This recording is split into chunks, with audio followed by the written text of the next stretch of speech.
Ready? Stella!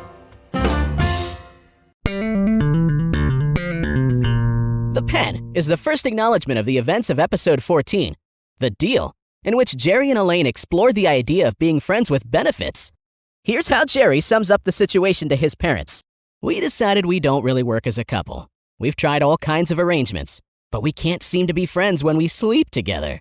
About their platonic relationship, Julia Louis-Dreyfus said, "It adds more colour not to be boyfriend-girlfriend.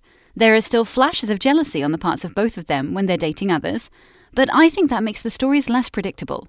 According to the Seinfeld Coffee Book, the storyline for this episode was inspired by the astronaut's pen that executive producer George Shapiro demonstrated to Larry David during a meeting at NBC. Speaking of NBC, I don't know how much money they make from product placement, but Coca-Cola must have given them a fortune for this episode. Not only is a can of Coke the first thing Jerry goes for when he arrives at his parents' condo, but the whole scene is a Coca-Cola apocalypse. They drink it, hold it in front of the camera, and even use it as a comedic prop when Elaine holds a can to her neck to cool herself. Not to mention the insane discussion about who had a Coke sooner at the restaurant. He didn't have a Coke. Oh! Now, if Jerry, Elaine, George, and Kramer have a pattern of antisocial behavior, as the district attorney decided in episode 180, the finale part 2, it's nothing compared to what goes on with the pen-pushing Florida retirees of Boca Vista. There's a certain pettiness that goes on there that just had to be broadcasted, resumed Larry. Had to. Speaking of Larry, during the reception we can hear him making a couple of voice cameos beginning with, "Hey Jack, let's get started!" and then ending with the memorable, "I'd rather have a bottle of scotch," which he funnily screams out of his lungs for no apparent reason. Elaine roaring Stella several times throughout the episode is a reference to Marlon Brando in A Streetcar Named Desire. "I was delighted to be having material like the pen," said Julia.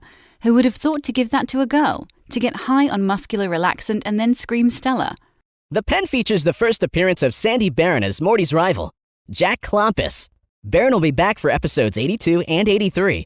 The Raincoats, parts 1 and 2, episodes 124 and 125, the Cadillac, part 1 and 2, and episode 146, The Money.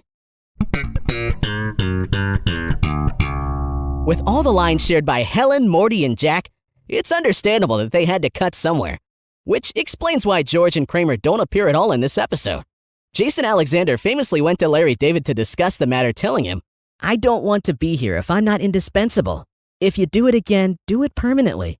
I know it doesn't make sense, I get that, but I've got to feel that you can't do this without my character and my work being a part of it." Instead of just a summer of George, it sounds like he wanted all 4 seasons. And therefore, with the exception of episodes 41 and 42, The Trip Part 1 and 2, in which Julia didn't appear due to her maternity leave, the pen is the last time we won't see Jerry, Elaine, George, and Kramer together. Many thanks for that, Mr. Alexander. Next episode, The Dog.